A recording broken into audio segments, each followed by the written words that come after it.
APM ტერმინალს ფოთს ტვირთბრუნვა გაეზარდა, როგორ ხდება გაზრდილ ტვირთებთან გამკლავება, გიყვებით რამდენიმე წუთში. შალვა პაპუაშვილი ამბობს, რომ ჟურნალისტის მხრიდან წესების დარღვევის პირველ ჯერზე აკრედიტაცია ერთი თვით, მეორე ჯერზე კი ერთ წლამდე ვადით შეჩერდება. მათ შორის აკრედიტაციას შეიძლება მედია ორგანიზაციასაც შეუჩერდეს. ქალთა თაღართის შეფასებით 2026 წლის მაისში ტურიზმიდან მიღებული შემოსავლები წლიურად 3.5%-ით გაიზარდა და $380 მილიონ მიაღწია. კვოტები უცხოელ სტუდენტებზე და ჯარიმები უნივერსიტეტებს მთავრობა უცხოელ სტუდენტთა მიღების წესებს ამკაცრებს. საავტომობილო გზების დეპარტამენტი აცხადებს, რომ შაველი-აბანო-უმალოს გზის წმენდა ინტენსიურ რეჟიმში მიმდინარეობს.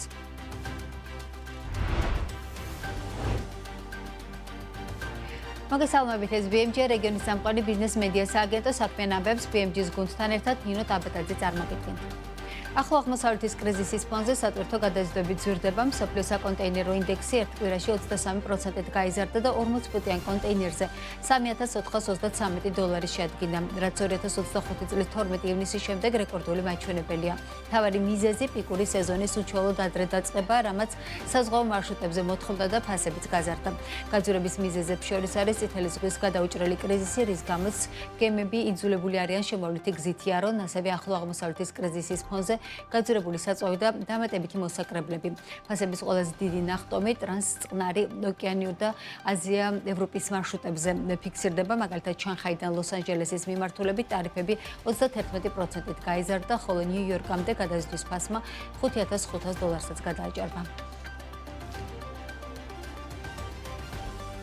ბათუმის საზღვაო ნავსადგურში ყაზახური ტვირთების ნაკადი გააქტიურდა. ყაზტრანსოილის მონაცემებით ბათუმის პორტში მშრალი ტვირთების ტერმინალიდან წელს უკვე გაიგზავნა ყაზახეთიდან წამოსული 3,000 ტონა მინერალური სასუქი, ეგრეთ წოდებული ამოფოსი. შედარებისთვის გასულ წელს ჯამში სულ 8,000 ტონის გადამუშავება მოხდა. მკვეთრად არის გაზრდილი ყაზახური გოგირდის ექსპორტის მაჩვენებლები. წლის დასაწყისიდან დღემდე ბათუმის პორტის გავლით მაროკოს მიმართულებით უკვე 27,700 ტონა გოგირდია ტრანსპორტირებული. გასულ წელს ჯამში მაროკოსა და თურქეთის მიმართულებით 36,000 ტონა პროდუქციის გაგზავნა მოხდა. ბათუმის საზღვაო ნავსადგურის გავლით ყაზახური ტვირთების გადაზიდვის სტაბილური დინამიკა ადასტურებს ტრანსკასპიური საერთაშორისო სატრანსპორტო მარშრუტის მოთხოვნადობას და ლოგისტიკური თანამშრომლობის გაძლიერებას ყაზახეთს, საქართველოსა და საერთაშორისო ბაზრებს შორის მიიჩნევს ყაზტრანსოილი. ტვირთების გადმომის სამართებას ვხედავ ჩუადერეფანში, APM ტერმინალს ფოთს ტვირთბრუნვა გაეზარდა. APM ტერმინალს ფოთის მონაცემებით წელს 5 თვეში საქართველოს უმსხვილეს ნავსადგურში 277,081 ერთეული კონტეინერი დამუშავდა, რაც 8%-ით მეტია 2025 წლის მაჩვენებელზე. ზრდის ტენდენციას აჩვენებს თვიური დინამიკაც, თუ მარტში პორტში 42,959 ერთეული საკონტეინერო ტვირთი დამუშავდა, აპრილში ეს მაჩვენებელი 58,665-მდე, მაისში კი 64,952 ერთეულამდე გაიზარდა. გაზრდილია საკონტეინერო გემების მიღების რაოდენობა 2026 წლის დასაწყისიდან დღემდე ნავსადგურმა 172 საკონტეინერო გემი მიიღო, მაშინ როდესაც გასულ წელს ამავე პერიოდში ეს მაჩვენებელი მხოლოდ 129 შეადგენდა. პოზიტიური დინამიკა შეინიშნება გენერალური ტვირთის მიმართულებითაც 2026 წელს დამუშავდა 160,000 ტონაზე მეტი გენერალური ტვირთი, რაც აღემატება როგორც 2025-ის, ასევე 2024-ის მაჩვენებლებს. წლიური ზრდა არის საბორნეგზით გადაზიდულ ტვირთებშიც, 5 თვეში საბორნეგზით 80,765 ტონა ტვირთი არის გაგზავნილი. რა ტენდენციებია ქართულ პორტებში, რა ვისწავლეთ წარსულის გაკვეთილებიდან, რაც ახლო აღმოსავლეთის კრიზისის ფონზე საქართველოს დერეფანში გადმომისამართებული ტვირთების ეფექტიან მომსახურებას უზრუნველყოფს. ამ თემაზე ვსაუბრობ დღეს საქმის კურსში. ზვიად ჩხარტიშვილი, ფოთის საზღვაო ნავსადგურის ადმინისტრაციის ხელმძღვანელი გვერდდება. მოგესალმებით. ხედავთ, რომ გაიზარდა ტვირთბრუნვა, რა მონაცემებით გვაქვს პირველ რიგში და რა ვისწავლეთ და როგორ ვახერხებთ ახლა, როგორ ახერხებთ თქვენ უბრალოდ, რომ ეფექტიანად მომსახუროთ ამ ტვირთებს. ჩვენ კვლავ დადებითი მაჩვენებლით გიბრუნდებით, როგორც თქვენ ახსენეთ, 2006 წლის პირველ 5 თვეში კვლავ ახალი რეკორდი დამყარდა APM ტერმინალს ფოთის მიერ და ჩვენ წინა წლის ანალოგიური შედარებით უკვე 8%-იანი ზრდა გვაქვს. თქვენ იცით, რომ წლის სრულში მქონდა 17%-იანი ზრდა, ახლა უკვე პირველი 5 თვის განმავლობაშიც პოზიტიური მაჩვენებლები გვაქვს და ჩვენ წლის ბოლომდე ველოდებით, კვლავ ველოდებით ჩვენ ზრდას და საკმაოდ აქტუალურად მიმდინარეობს პროცედურების გაუმჯობესება, რომ ჩვენ ეს წელიც დადებითად ჩავხუროთ. მოდით ვისაუბროთ ამ პროცედურებზე, იმიტომ რომ ეს არის ერთ-ერთი მთავარი მაჩვენებელი, რაც ტვირთფრობებს აწუხებთ ხოლმე. აი გასულ პერიოდებში მახსოვს, რომ იყო რაღაცა მოცდა, დაყოვნება ტვირთის, შემდეგ გადასახადების დაწესება. აი როგორ ხდება ეხა ეფექტიანად ამ ტვირთის მართვა, რომ მოცდის გარეშე ნაკლები მოლოდინის რეჟიმში მოხდეს ამ ტვირთის უკვე გაგზავნა საბოლოო დანიშნულების ადგილისკენ. ჩვენ არაერთხელ გვისაუბრია, რომ IPM ტერმინალს აქვს ეს მუდმივი გაუმჯობესების პროცედურები, რომ ჩვენ გავაუმჯობესოთ გემის დამუშავების დრო. აგრეთვე გემის დამუშავება დამოკიდებული არის გარე ფაქტორებზეც, ეს არის გარე მოთამაშეები, ეს არის სახელმწიფო უწყებები, რომელიც არის სასაზღვრო პოლიცია, ეს არის საბაჟო, აგრეთვე არის ფოთის გარშემო არსებული ოფტოკ ტერმინალები და ჩვენ დავისახეთ ესეთი მიზანი, რომ უნდა გავუმკლავდეთ, აუცილებლად უნდა გავუმკლავდეთ ჩვენ სერიოზულ პასუხისმგებლობას აღებული როგორც კავკასიის, ასევე ცენტრალური აზიის სახელმწიფოში არსებულ ჩვენი პარტნიორების წინაშე და საზღვაო კომპანიების წინაშე. შესაბამისად, ჩვენ დავიწყეთ უკვე მუშაობთ გემის ნავსადგურში დაყოვნების დროის შემცირებაზე და სხვათა შორის სახელმწიფოსთან ერთად ეკონომიკის განვითარების სამინისტროს საზღვაო ტრანსპორტის სააგენტოსთან ერთად ჩვენ ჩავატარეთ მცირეოდენი დაკვირვება. ამას შეიძლება რაღაც დიდ კვლევას ვერ დავარქმევთ, მაგრამ ეს დინამიკაში ჩავატარეთ დაკვირვება და ორივე მხრიდან იდენტიფიცირებული იქნა, რომ ეს გემის დაყოვნება შეიძლება რომ შემცირდეს. შესაბამისად, სახელმწიფო ამ შემთხვევაში საზღვაო ტრანსპორტის სააგენტო, როგორც საზღვაო სფეროს მარეგულირებელი ორგანო, თავის მხრივ ჩვენ შუადღალობას გაგვიწევს სახელმწიფო ორგანოებთან, ჩვენი მხრივ გავაგრძელებთ ჩვენს პარტნიორებთან კომუნიკაციას, საზღვაო ხაზებთან და ოფტოკ ტერმინალებთან და ერთობლივად ჩვენ კვლავ მივახცევთ გაუმჯობესებას და ჩვენ უფრო მეტი პოზიტიური შედეგით დაგიბრუნდებით ახლა რა ხნით შეიძლება რომ გაუმჯობესდეს, მაგალითად რამდენი საათი უხდება, რამდენი დღე უხდება, თქვა გემის დაყოვნება და რა შეიცვლება ამ თქვა დაჩქარებული პროცედურები. ანუ ჯამში ხა ჩვენ გემს დღეების განმავლობაში არ ვაყოვნებთ, აქ არის საათებზე საუბარი, თქვა პირობითად შეიძლება იყოს რაღაც X საათი და ერთ გემზე ჩვენ თუ შევძელით რამდენიმე წუთითაც კი გაუმჯობესება, პირობითად ავიღოთ ჩვენ შეიძლება 20-25 წუთით შევძლოთ ხომ ერთი გემის დამუშავების დროის შემცირება და თქვენ ნახეთ რომ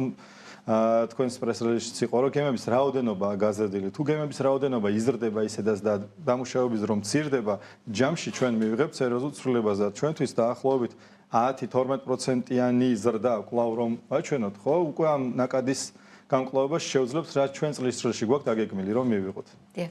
შეიძლება რამდენად სწრაფად ხდება, ერთია რომ თქვა გადმოტვირთავთ ამ ტვირთს და ან დაასაწყობებთ, აი საწყობებით ასე თქვა მართვა რამდენად სწრაფად ხდება და ამ კუთხით რა როლი აქვს რკინიგზას, იმიტომ რომ ჩვენ წინა პერიოდში ვიცოდით რომ რაღაცა ტიპის ბლოკმატარებლებიც დაინიშნა, როგორ მუშაობს, ან თლად პორტთან არის თუ არა ბმაში ეს ბლოკმატარებლები. ბლოკმატარებელი საბოლოოდ როდესაც რეგულარულ ხასიათს მიიღებს, რა თქმა უნდა ის ხელს შეგვიწყობს, რადგან ეხლა როგორც ნაკადების მართვას ნაკოშად თქვენ ახსენეთ, ოფტოკ ტერმინალებთან ჩვენ გვაქვს მუდმივი კომუნიკაცია, ჩვენ წინასწარ ვაცნობებთ ერთმანეთს თუ რა შესაძლებლობები აქვს, მაგალითად, როდესაც ოფტოკ ტერმინალს არ აქვს შესაძლებლობა ის ნაკადი მიიღოს დროულად, თქვათ ჩვენ უკვე უზრუნველყოფთ რომ გემის დადგომამდე მას არსებული ნაშთი რაც აქვს დატოვებული, ჩვენ უკვე ნავსადგურში შემოგვაქვს.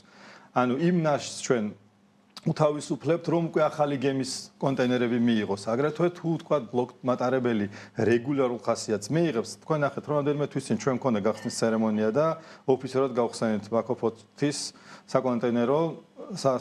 საკონტეინერო მიმოსვლა. ეს ბლოკმატარებელი, როდესაც უკვე რეგულარულ ხასიათს მიიღებს, რა თქმა უნდა, ესეც უკვე გამტარუნარიანობა გაზრდის. რა არის, რატო ვერ იღებს რეგულარულ ხასიათს, აი რა არის მიზეზი იმისა, რომ თქვა რეგულარულად იაროს ამ მატარებლები? რა არის, ცით წლების განმავლობაში არ ყოფილა რეგულარული ხასიათის. იყო ერთეული ოდენობით მიწოდება, მაგრამ როდესაც რეგულარულ ხასიათს არ ატარებდა, ბაზარი გადაეწყო საავტომობილო გადაზიდვაზე, საავტომობილო საკონტეინერო გადაზიდვაზე. შესაბამისად, ახლა უკვე რკინიგზაც ბოლო თვეების განმავლობაში საკმაოდ აქტიური არის და თქვენ ნახეთ რომ გაუმჯობესება იყო და გამტარუნარიანობა კი იმას გაზარდა. ახლა არის საუბარი ლოკომოტივების დამატებაზე, სავაგონო პარკის გაზრდაზე. ეს ყველაფერი საბოლოო ჯამში დადებით შედეგს მოიტანს და რა თქმა უნდა ნავსადგურის გამტარუნარიანობასაც ხელს შეუწყობს. ბოლო პერიოდში რამდენიმე მნიშვნელოვანი ამბავი მოხდა ჩვენს დერეფანში, მათ შორის შემოგვიმატა ბაქო-თბილისი ყარსის რკინიგზაც. მინდა თქვენ ექსპერტული შეფასებაც მოვისმინო ამ მიმართულებით. ერთია, რომ ძალიან კარგი არის კიდე დამატებით ერთი შტოს შემომატება, თუმცა ეს რა თქმა უნდა ერთი ახალი კონკურენტის გამოჩენაც არის დერეფანში.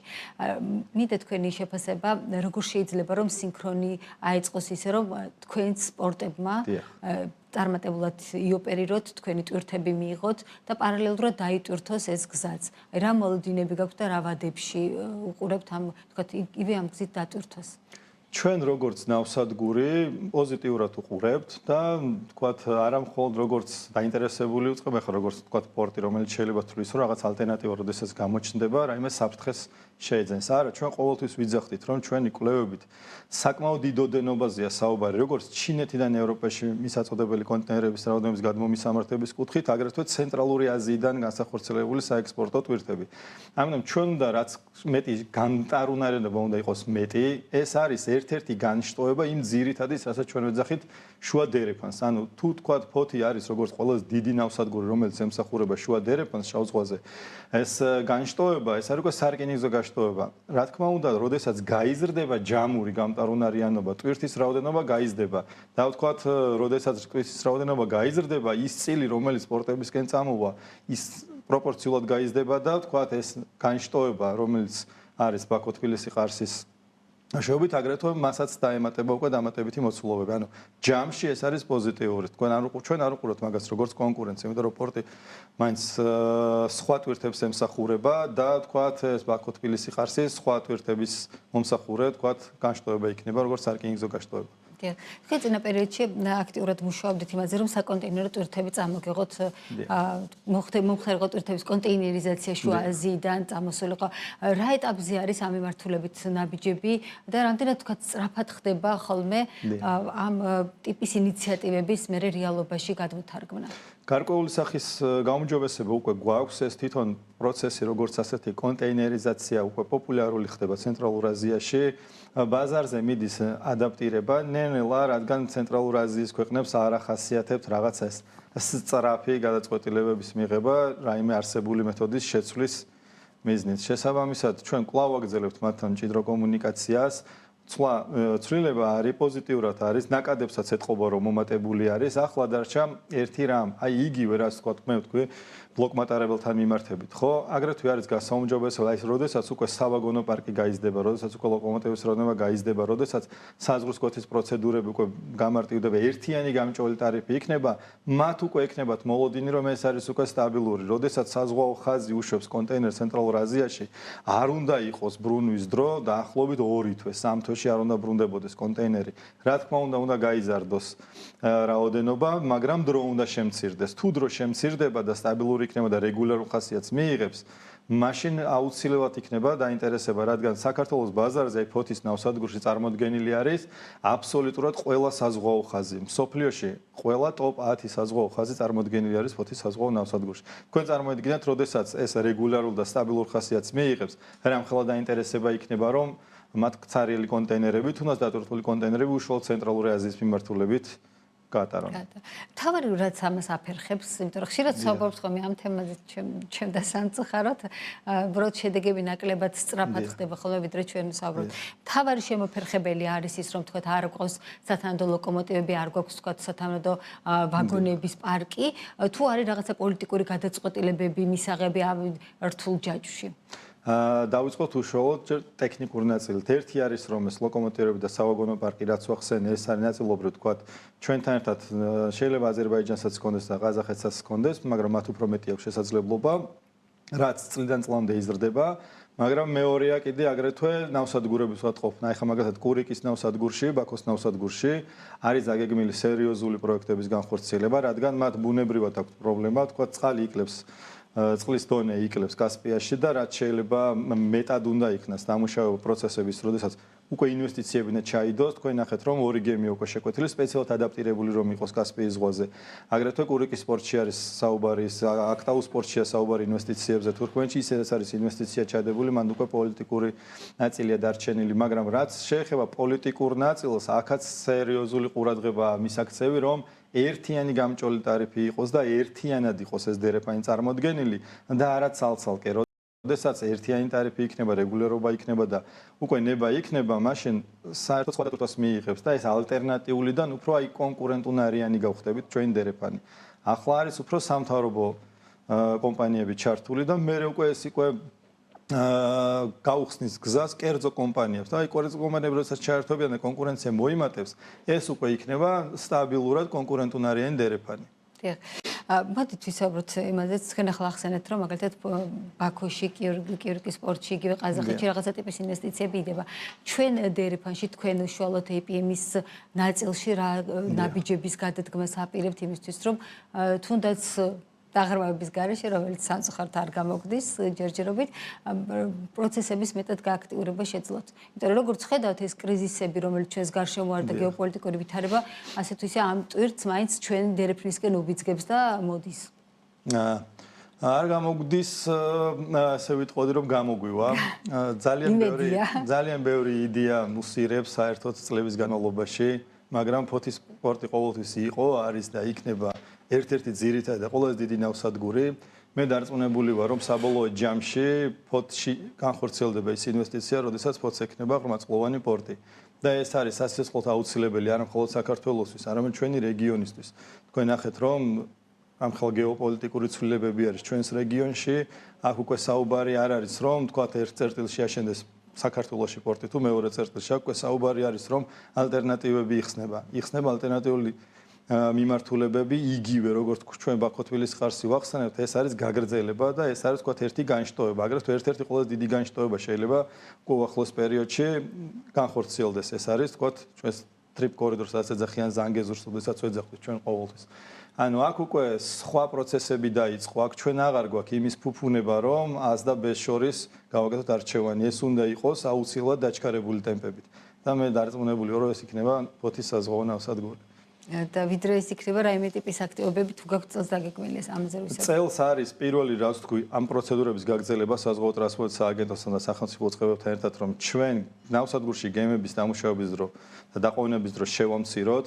აუცილებლად ჩვენ ვაპირებთ, მე უბრალოდ ჯერჯერობით არ მინდა რომ ვადები დავასახელო და წელს ჩვენ გვაქვს დაგეგმილი რომ დამატებით ამ წე შემოვიყვანოთ და ჩვენი მოცულობა გავზარდოთ და ჩვენი გამტარუნარება აუცილებლად გაიზრდება. ეს არ იქნება მხოლოდ პროცედურების, მაგრამ უშუალოდ როდესაც ეს პროცესი განხორციელდება, მე თქვენ დამატებით გასწავლოთ და თქვენ რა თქმა უნდა ერთ-ერთი პირველი იქნებით, ვინც ამის საუბაზე შეიტყო. და ბოლოს ვიდეო დავასრულებთ, საბორნე ტვირთების გაზრდაც გვაქვს სპორტის მიმართულებით. დღეს რა სიხშირით დადის ეს ბორანი და ამ მიმართულებით რაიმე ტიპის ძრობს თველოდები? მატება არის და ბორანმა შეიძინა რეგულარული ხასიათი ერთის მხრივ და აქ კიდე ყველაზე მნიშვნელოვანი რა არის, რომ ეს არის საქართველოს და ევროკავშირის შორის პირდაპირი მიმოსვლა არის, რაც საკმაოდ პოზიტიური არის. კონსტანცა სპორტში ცვლილებები არის დაგეკმილი, იყო საწყის ეტაპზე, მათაც სხვა პრიორიტეტები ჰქონდათ, ნაკლებად იყო პრიორიტეტული უშუალოდ საბორნე მიმოსვლა, მაგრამ დრო ანახა, რომ როდესაც რეგულარული ხდება მიმოსვლა, აბსოლუტურად ყველა მხარე მე უფრო და უფრო მეტად დაინტერესებული არის და დღეს ჩვენ გვაქვს რეგულარული მიმოსვლა და ეს საკმაოდ პოზიტიური და ცვლილებებიც და ეს ზრდა ზუსტად დამოკიდებულია რეგულარობის შენარჩუნებაზე. რომ მიეჩვიოს ალბათ ერთფლობელიც რომ იცოდეს გარანტირებულად ექნება ეს მიწოდების ჯაჭვ სტაბილურობა ერთ-ერთ უმაღლეს ხარისხში აქვს აყვანილი. ძალიან დიდი მადლობა სტუმრობისთვის, საინტერესო საუბრისთვის. ზიად ჩხარტიშვილი ფოთის საზღვაო ნავსადგურის ადმინისტრაციის ხელმძღვანელი იყო ჩვენი სტუმარი. საქმის კურსი ამით დასრულებულია 17 საათსა და 30 წუთზე ბრუნდებით პირდაპირ ეთერში.